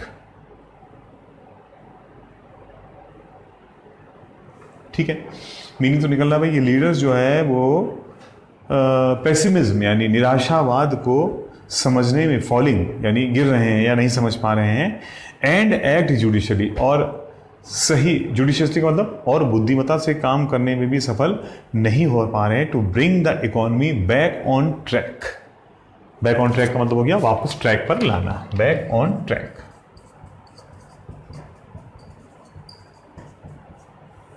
ठीक, यानी back to normal, track पर वापस लाना, normal sense में वापस लाना। ठीक, ठीक है, बैक टू नॉर्मल। तो अच्छा, तो ये आ गया हमारा टी ए, फिर आ गया, फिर ये कह रहा है ई लगा दो उसके बाद में, and despite the gloomy forecast for the future. साथियों इस बार डिस्पाइट लगा है, and despite the gloomy forecast for the future, B the startup ecosystem cannot progress in a disturbed business cycle. पता नहीं कोई सेंस निकलती तो नहीं आया मुझे बात का। आइए बेड़ा देखते हैं पहले, बेड़ा B E, the startup ecosystem cannot progress in a disturbed business cycle. Startup का जो इकोसिस्टम है वो एक बिजनेस साइकिल में ठीक से काम नहीं कर सकता है। ई एंड डिस्पाइट, फिर वही आ गया, और एंड का मतलब है उसी बात को आगे बढ़ाते हुए, यानी उसी नेगेटिव वाली बात को आगे बढ़ाते हुए, and despite the gloomy forecast, sorry D, sorry B E, हाँ ठीक है, and despite the gloomy forecast for a future, comma, ठीक, leaders in the government are failing to recognise the pessimism and act, वो तो खैर हम लोगों ने डी और ए तो मैच करा ही दिया था, यानी लीडर्स दोनों कार्य में फेल हो गए हैं, न तो वो लोगों की निराशावादिता को समझ पा रहे हैं और न ही वो सही तरीके से काम कर जा रहे हैं कि इकोनॉमी को वापस ट्रैक पर लाया जाए। तो साथियों बी ई डी ए का मीनिंग निकल के आ रहा है, और दूसरे में बी को सिर्फ सी से रिप्लेस कर दिया गया है।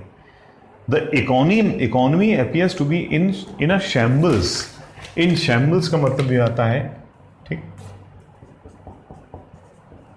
यानी तितर, यानी बिल्कुल अनऑर्गेनाइज, यानी ये बिल्कुल हाँ अव्यवस्थित हो गई है, अनसिस्टमेटिक हो गई है, ठीक, तार तार हो गई है ना, छिन्न भिन्न हो गई है। इन शैम्बल्स अनऑर्गेनाइज्ड, यानी ये पूरी तरह से अव्यवस्थित हो चुकी है। तो साथियों अब ये बताओ भाई, एक ही डिफरेंस रह गया, जल्दी से इसको करते हैं टाइम वेस्ट ना करते हुए अपना। अब ये कह रहा है स्टार्टअप इकोसिस्टम, बी और डी सी में फ़र्क ये है कि बी इकोसिस्टम की बात करता है और सी इकोनॉमी की बात करता है। आप पैसेज पढ़ के बताइए कि इकोसिस्टम की बात हो रही है या इकोनॉमी की बात हो रही है। इकोनॉमी की बात हो रही है, इसलिए बेस्ट आंसर आ गया सी ई डी ए। ठीक, ज़्यादा टाइम वेस्ट नहीं करूँगा, आगे बढ़ जाता हूँ 24 पे। जो कर सकते हैं उनको पकड़ते हैं। 24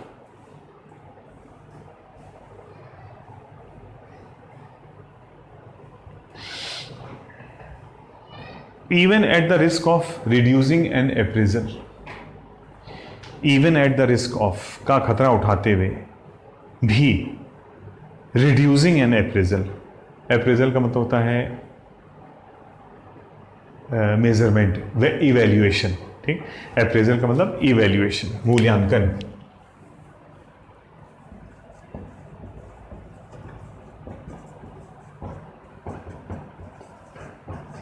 हिंदी में कहते हैं मूल्यांकन, इवैल्यूएशन।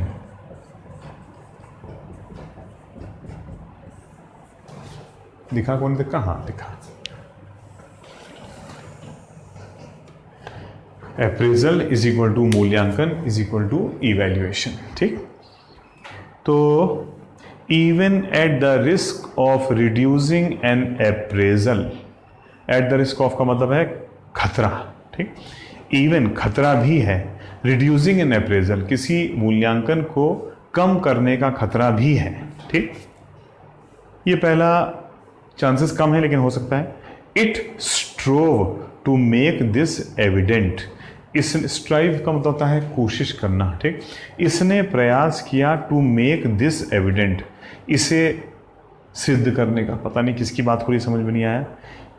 बी पहला नहीं हो सकता है क्योंकि इसमें इट आ गया है, दिस आ गया है, यानी ये पहला नहीं है, क्रॉस लगा दो।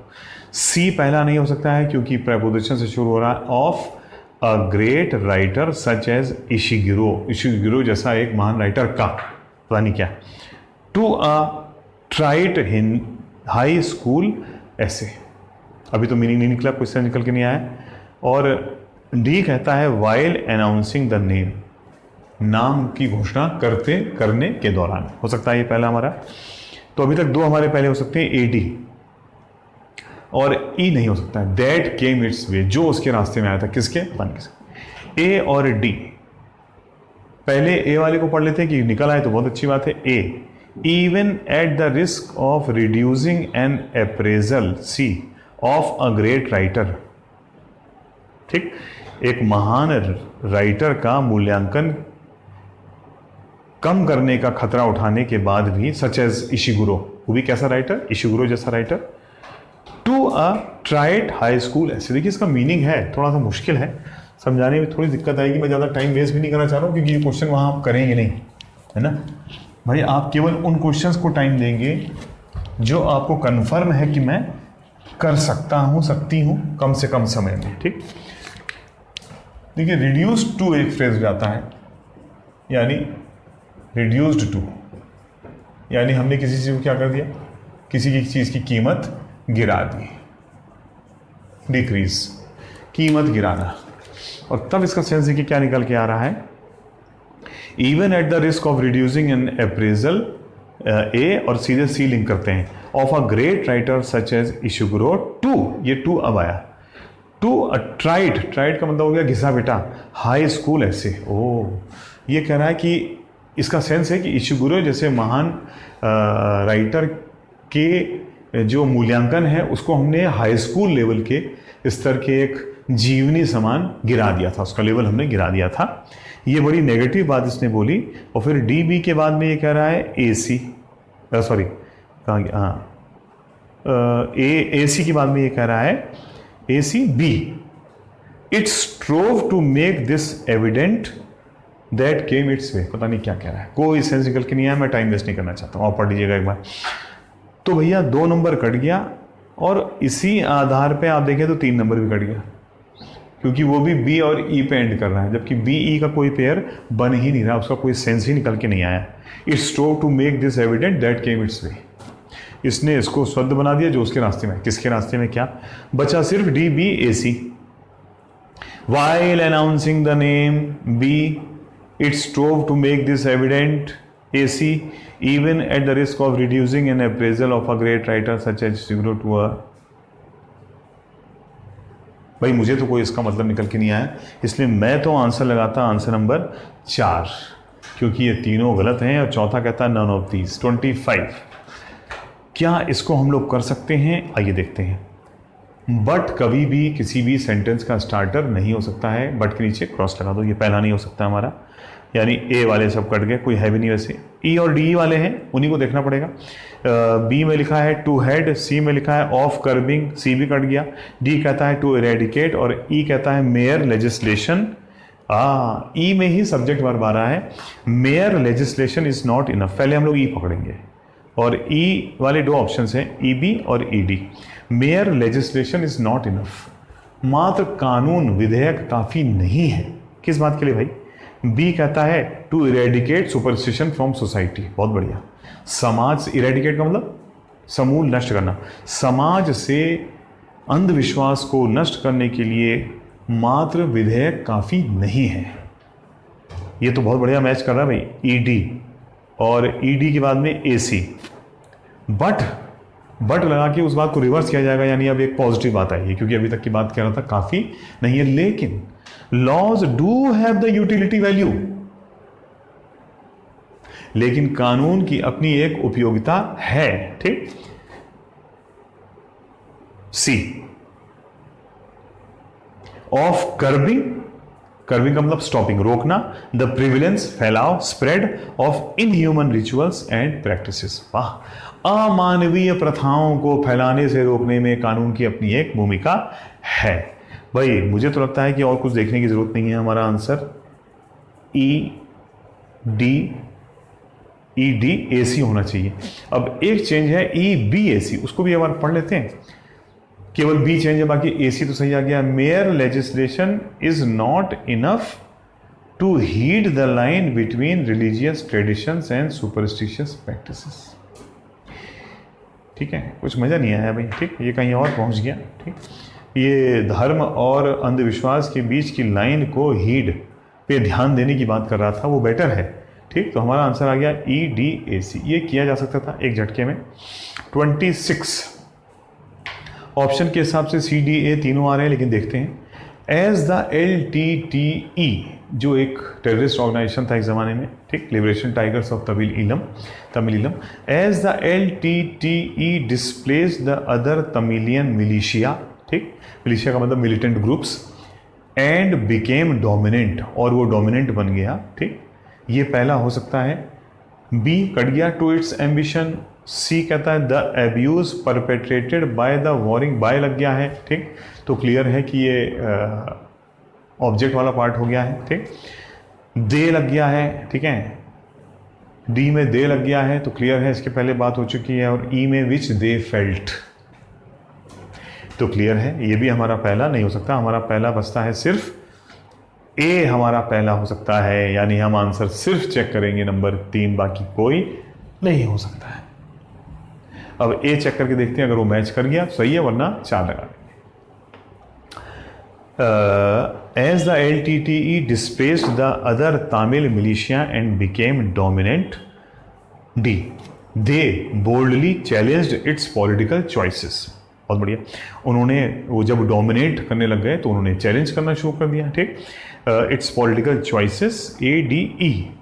विच चॉइसेस, विच, जो, दे फेल्ट, उनको लगता था, subordinated the well being of the Tamil people, जो तमिल लोगों को जो है वो सब ऑर्डिनेट को, अधीनस्थ बना रहे थे, ठीक।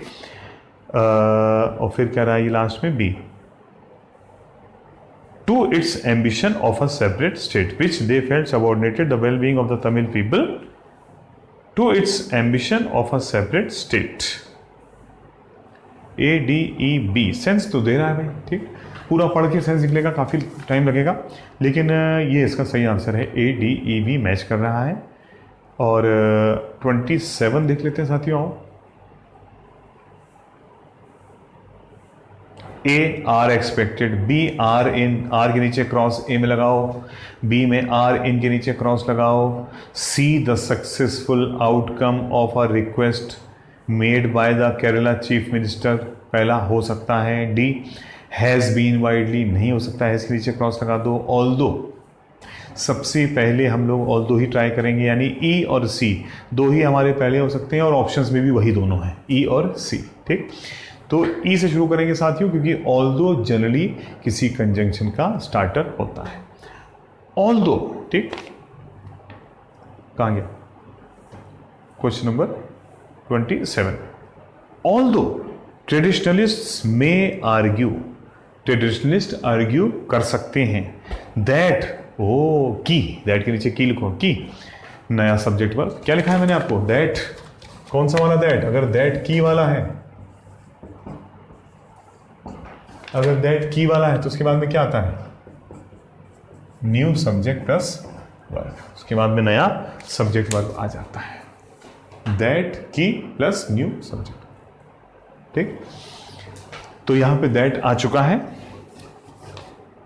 यानी क्लियर है भैया कि दैट के बाद में नया सब्जेक्ट आ गया। ऑल्दो ट्रेडिशनलिस्ट में आर्ग्यू, यद्यपि ट्रेडिशनलिस्ट आर्ग्यू कर सकते हैं दैट की फॉरेन अफेयर्स, विदेशी मामले, ठीक।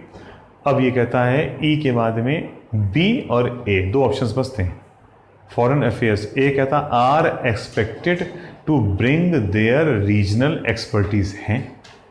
फॉरेन के मामले अपना रीजनल एक्सपर्टीज, फॉरेन के मामलों का रीजनल एक्सपर्टीज से क्या लेना देना भाई। फॉरेन का मतलब विदेश और रीजनल का मतलब हो गया क्षेत्रीय।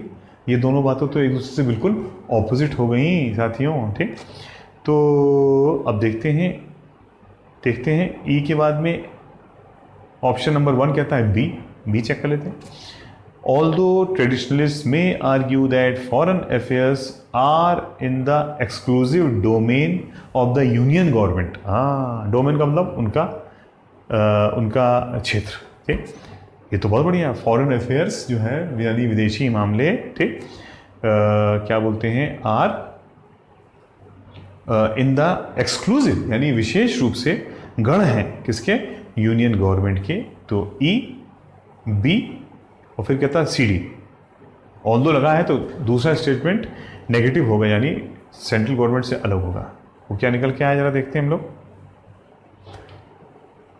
ई बी सी डी, अच्छा सी डी देखते हैं भाई। The successful outcome of a request made by the Kerala chief minister has been widely uploaded. तो सेंस तो निकल रहा है, ठीक। यद्यपि वो विदेशी मामलों का जो है वो विदेशी मामले जो है केंद्र सरकार का जो है वो गढ़ होता है, लेकिन जो केरला का चीफ मिनिस्टर यानी कुछ उल्टा हो गया, तो एक क्षेत्रीय चीफ मिनिस्टर है, केरला के चीफ मिनिस्टर की बातों को काफ़ी ज़्यादा पसंद किया गया है, ठीक। तो ये तो सेंस दे रहा है भैया। हमारा आंसर आ गया ई बी सी डी, ठीक। Question number 28, it is this crucial human health angle, ये हमारा पहला हो सकता है। बी नहीं हो सकता, दैट हैज, दैट आरपी है क्योंकि उसके बाद में देखिए वर्ब आ गया है। दैट हैज स्पॉन्ड, जो भी मतलब निकल के आ रहा है। ऑन अंडरस्टैंडिंग, ऑन आ गया है, वो भी नहीं हो सकता है। सी में क्रॉस लगा दें, बी में दैट हैज़ के नीचे क्रॉस लग जाएगा, सी में ऑन अंडरस्टैंडिंग के नीचे क्रॉस लग जाएगा, डी में एंड द पोटेंशियली के नीचे क्रॉस लग जाएगा, और ई में दैट हेल्प के नीचे क्रॉस लग जाएगा। यानी यहाँ तो सिर्फ ए ही हमारा पहला हो सकता है, ठीक। सिर्फ ए, सी भी नहीं हो सकता है। On understand the linkage between, ठीक, ठीक है। तो ए बी और ए ई, आइए ए बी देख लेते हैं पहले। It is this crucial human health angle B that has spawned a mushrooming body of science centered on understanding the linkages between sleep and normal metabolic activity, ठीक,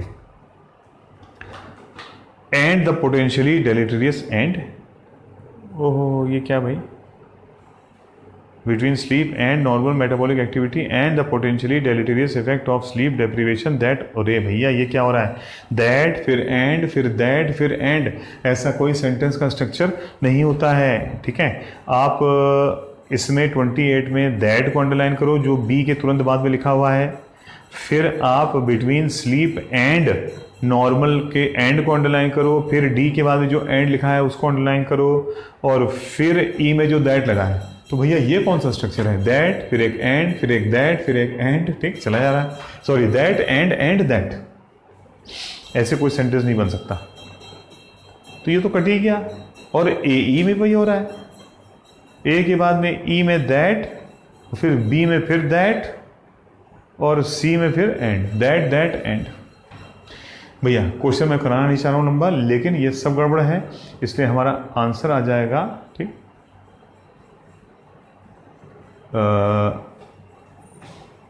हाँ कुछ ना कुछ तो इसमें हटेगा, ठीक। तो इसका आंसर आ जाएगा नो करेक्शन रिक्वायर्ड भी गड़बड़ है नहीं, लेकिन सेंटेंस तो करेक्ट होगा ही होगा। तो A B oh A B C ई हो गया था, हाँ ठीक है ठीक है। ए बी सी डी तो हो सकता है कि एंड लगा के हमने सेंटेंस को समाप्त कर दिया, फिर दैट नहीं आ सकता लास्ट में ना, ठीक। तो हो सकता ए बी सी डी, देखिए एक ऑप्शन बन रहा है हमारे पास में, यानी नो करेक्शन रिक्वायर्ड, ये संभव है, ठीक ठीक है। तो बहरहाल टाइम वेस्ट करने से फायदा नहीं है, समय हो जाएगा। 29 पे आते हैं। हैज़ टू गिव वे पहला नहीं हो सकता, एवर्ट एक्सीडेंट पहला नहीं हो सकता, एट द कॉस्ट ऑफ पहला नहीं हो सकता है, द प्रेजेंट सिस्टम पहला हो सकता है, सेफ्टी कॉन्शियसनेस इन, ठीक, ऑपरेशंस पहला हो सकता है, यानी डी और ई पहले हो सकते हैं। आइए डी और ई ही चल रहे हैं, आइए पहले ई ए बी सी पढ़ लेते हैं। Safety consciousness in operations has to give way, give way का मतलब है रास्ता देना पड़ेगा, ठीक, मजबूरी है, हैज़ टू मजबूरी। तो सेफ्टी कॉन्शियसनेस इन ऑपरेशंस, कार्यों में सेफ्टी का ध्यान रखना, हैज़ टू गिव वे यानी इसको रास्ता देना पड़ेगा, टू एवर्ट एक्सीडेंट्स, एक्सीडेंट्स बचाने के लिए, E A B, at the cost of maintenance and safety. अरे भाई सेफ्टी को रास्ता देना पड़ेगा सेफ्टी बचाने के लिए, जरा पढ़िएगा। तो ये तो गड़बड़ हो गया, ठीक। देखिए मैं पढ़ देता हूँ फिर से एक बार, अगर आपके पास में 2 मिनट का समय हो। सेफ्टी कॉन्शियसनेस इन ऑपरेशंस, यानी किसी कार्य में सेफ्टी के जो हम लोग जागरूकता लेकर के चलते हैं। हैज़ टू गिव वे, इसको त्यागना पड़ेगा।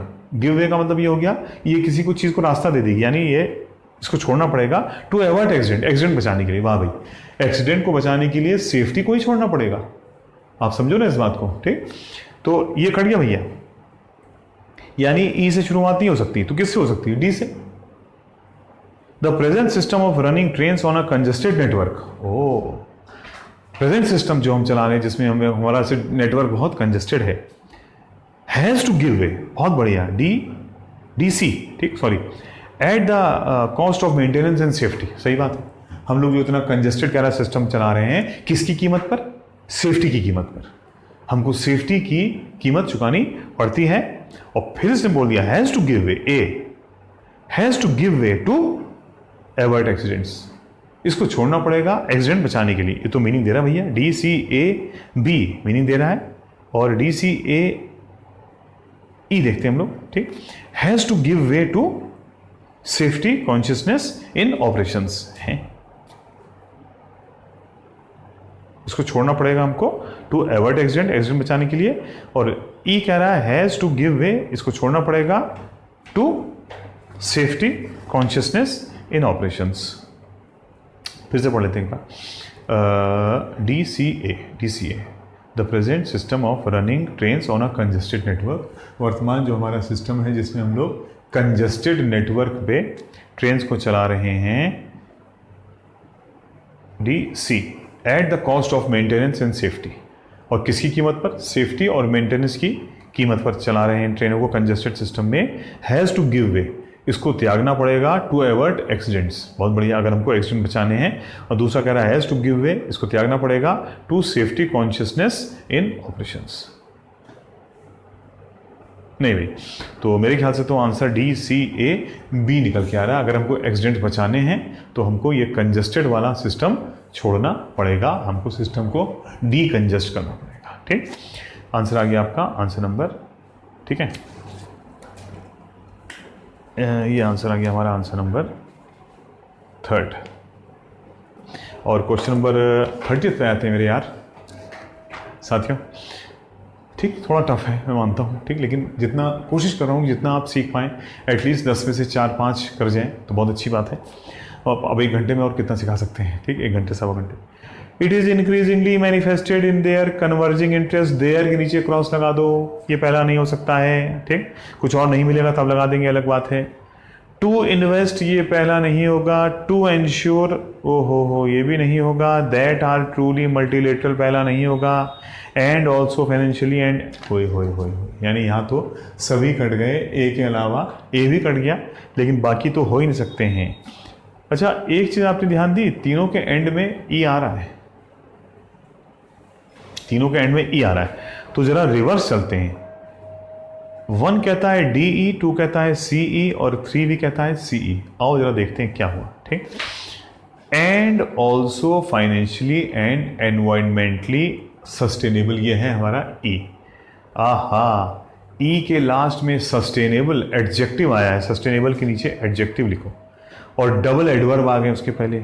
ओहो, एंड ऑल्सो लगा है, और इसके अलावा फाइनेंशियली और एनवायरमेंटली सस्टेनेबल, यानी ये एडजेक्टिव भी हैं। तो एडजेक्टिव और इसके अलावा ये व दूसरे एडजेक्टिव भी हैं, यानी एंड से पहले भी एक एडजेक्टिव होगा और वो भी पॉजिटिव। तो वो DE में है या CE में है, जरा देखिए भाई। अरे भैया, C के लास्ट में तो प्लान्स लिखा है, ये तो नाउन हो गया। ठीक, और D के लास्ट में देखिए दैट आर ट्रूली मल्टीलेटरल। वाह भाई वाह, पॉजिटिव भी है एडजेक्टिव भी है, द्विपक्षीय, सॉरी मल्टी, बहुपक्षीय, जो पूरी तरह से बहुपक्षीय भी हैं और फाइनेंशियली और एनवायरमेंटली सस्टेनेबल, यानी चलने योग्य भी हैं। सस्टेन का मतलब है लंबे समय तक चलते रहने योग्य भी हैं। यानी भाई साहब एंडिंग तो DE पे होगी, CE कट गए। ऑप्शन नंबर 2 गया, ऑप्शन नंबर 3 गया। अब बचा AC, बस चेक कर लो, DE मैच कर चुका है। AC, it is increasingly manifested in their converging interests to ensure Eurasian connectivity plans, ठीक, that are, RP देखिए अभी रूल लिखवाया था मैंने आपको, कहाँ गया वो, that हो गया हमारा रिलेटिव प्रोनाउन जो D में आ रहा है, और उसके बाद में R लगा है प्लूरल वर्ब, तो उसके पहले जो नाउन आएगा वो भी प्लूरल होना चाहिए था। प्लान्स वो प्लूरल नाउन है, बहुत बढ़िया मैच कर रहा है। 1, ठीक है, सॉरी A, C, D और E, यही हमारा आंसर है। ठीक है साथियों, काफ़ी टफ क्वेश्चंस थे। ठीक, और इसमें मेरिट भी बहुत कम हुई थी, ध्यान रखिएगा। ठीक, क्योंकि उस कम समय में अगर आप इसमें से 50-50% भी कर लिए, पहले वाले ग्रुप में और दूसरे वाले ग्रुप में मिला करके, तो बहुत ही है। और जो कसर अगर छूट गई, अगर ना कर पाए तो कोई बात नहीं, कसर छूट गई तो वो जो पैसेज है, 10 क्वेश्चन का पैसेज है, उसमें से मैंने आपको हमेशा बताया है पैसेज में 5 to 6 क्वेश्चन आप 100% अटेम्प्ट कर सकते हो। आइए इस पर देखते हैं वो 6 क्वेश्चन कौन से होंगे। ठीक, वाह भाई, 4 तो सिनोनिम एंटोनिम मिल गए, और बस 2 क्वेश्चन छांटने, यानी 1 से लेकर 6 तक सिर्फ 2 क्वेश्चन हम कर लेंगे तो हो जाएगा। ये जल्दी से कर डालते हैं इसको। ठीक, डाउन टर्न, नाम से क्लियर है, डाउन का मतलब है नीचे, टर्न का मतलब है घुमा देना, किसी चीज़ को नीचे कर देना। और पैसेज के अनुसार से पहली लाइन में लिखा हुआ वर्स्ट इकोनॉमिक डाउन टर्न, सबसे बुरा आर्थिक मंदी, गिरावट। ठीक, नीचे की ओर गिरना। ठीक है, डाउन टर्न, तो हमको चाहिए इसका मीनिंग साहब, क्या आ जाएगा। ओहो, ये ओपेरोज, ये कुछ प्रिंटिंग मिस्टेक होगी मुझे लग रहा है, पहला ओपेरोज, एनियन, ठीक है, ये भी कुछ गड़बड़ हो गया। अबेटमेंट का मतलब तो होता भाई इंक्रीज, बढ़ावा, वो कह रहा है कम करना। डिसेंट का मतलब ढलान, ठीक, यानी उतरान, नीचे की ओर कम करना। और प्रोक्योरमेंट का मतलब आहरण करना, किसी चीज़ को जमा करना। तो A और B तो भाई कुछ कन्फ्यूजन लग रहा है मुझे। ठीक, कुछ प्रिंटिंग मिस्टेक्स हो गई हैं। हमारा आंसर आ जाएगा answer number D, economic descent, ढलान, गिरावट, डिक्रीज। परसिस्टेंट यानी लगातार कोशिश करते रहना, परसिस्टेंट।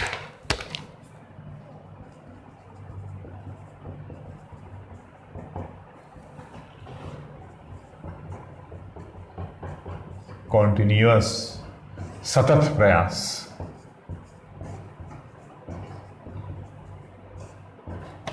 ये मतलब होता है। ठीक, परसिस्टेंट, सतत प्रयास करने वाला। ठीक है, तो यहाँ देखते हैं भाई कौन आया सतत प्रयास करने वाला।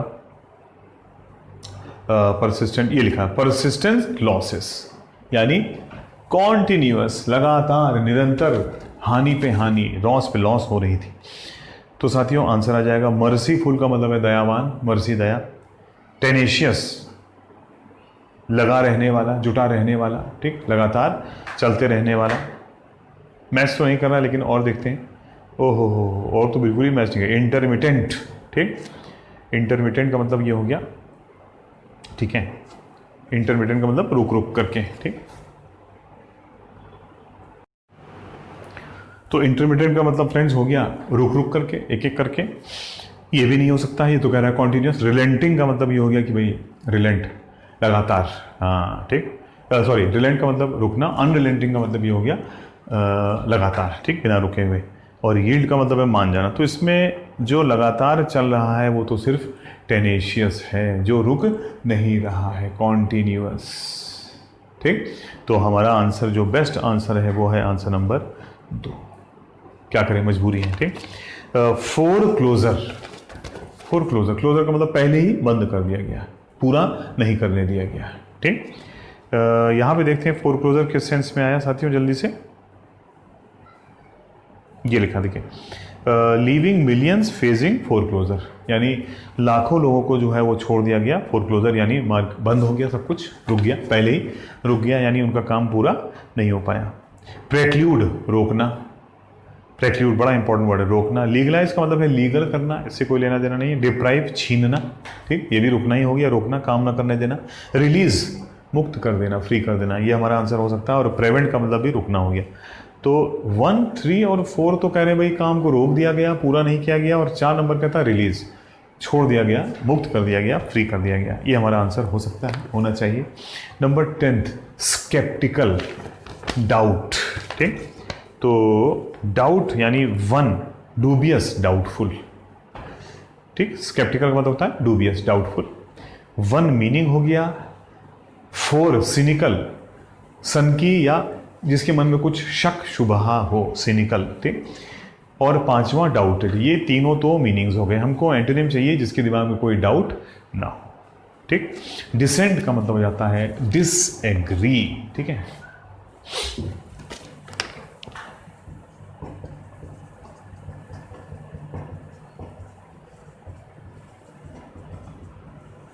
ठीक है, डिसेंट का मतलब डिसएग्री। और कन्विंस का मतलब है वो पूरी तरह से कॉन्फिडेंट था, ठीक। तो आंसर आ गया आंसर नंबर 3, कन्विंस्ड। और देखिए 6 में से वो कौन से 2 या 3 क्वेश्चन है जिनको हम कर सकते हैं।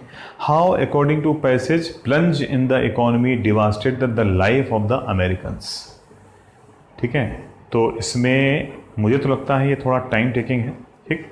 तो वैसे इसका आंसर चौथा है। It has led to huge loss of revenue, बहुत लॉस हो गया है। और due to degrading economy there has been voluminous cuts in spending, यानी खर्चों में बहुत कटौती करनी पड़ी। तो आंसर चौथा है इसका। ये 1 लाइनर नहीं था, इसके लिए थोड़ा पढ़ना पड़ता।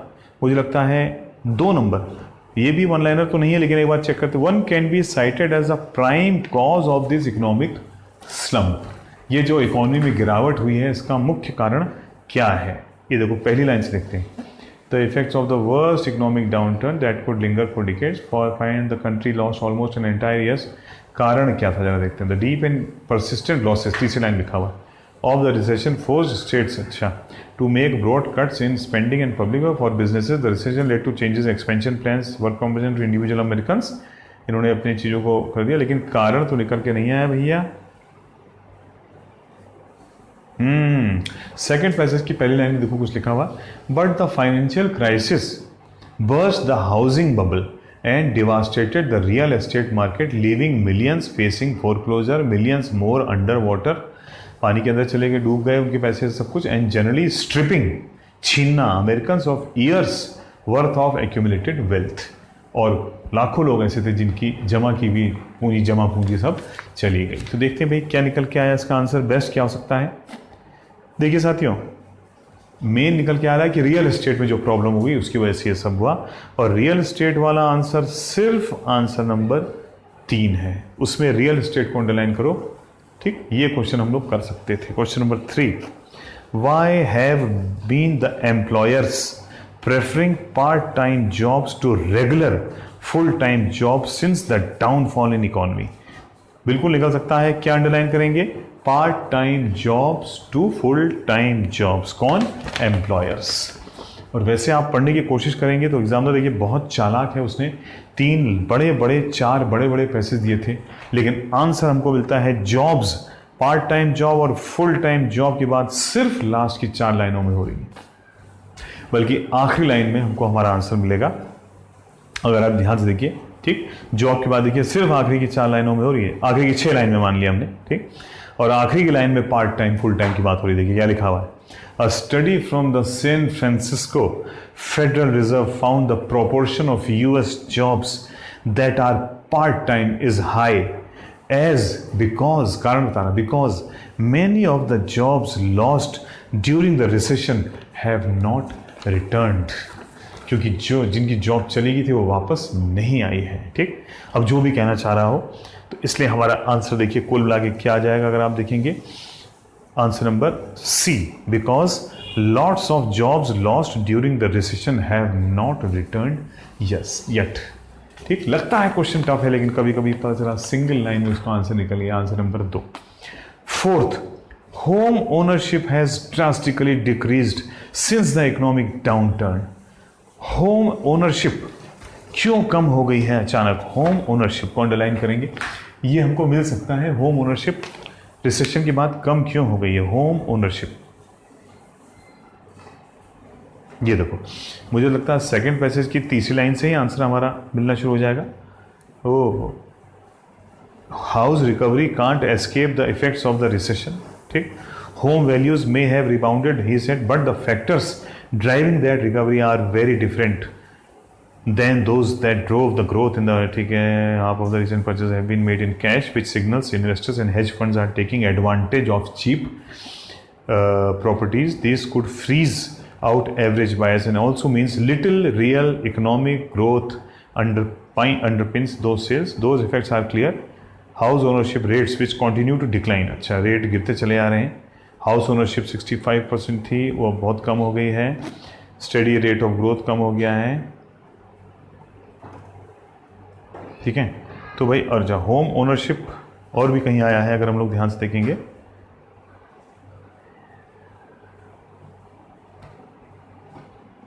ठीक है, लेकिन साहब मीनिंग क्या निकल के आ रहा है, जरा देखते हैं। शायद यही निकल के आ रहा है कि भाई उनको रेट नहीं मिल पा रहे हैं, इंटरेस्ट कम मिल रहा है। ठीक, तो थोड़ा सा आप देखेंगे तो because of the changes made in the credit laws, due to the sudden shift in the nature of the federal, due to sudden losses incurred in real estate business because of a large number of people. ठीक, और because people are making broad cuts in their spending, spending में भी कम कर रहे हैं, वो बात भी सही है, लेकिन मेन आंसर नंबर 3 है, ड्यू टू सडन लॉसेज। ठीक, क्योंकि लोगों को, अभी हम लोगों ने पढ़ा, बहुत लॉस हुआ, किसी के घर वापस नहीं आए, किसी ने पूरी जमा पूंजी अपनी लगा दी। ठीक, तो आंसर आ गया answer number 3। Which of the following statements true not true वाला है भैया, इसको एक बार पूरा पढ़ना पड़ेगा, आंसर बहरहाल दूसरा आ जाएगा।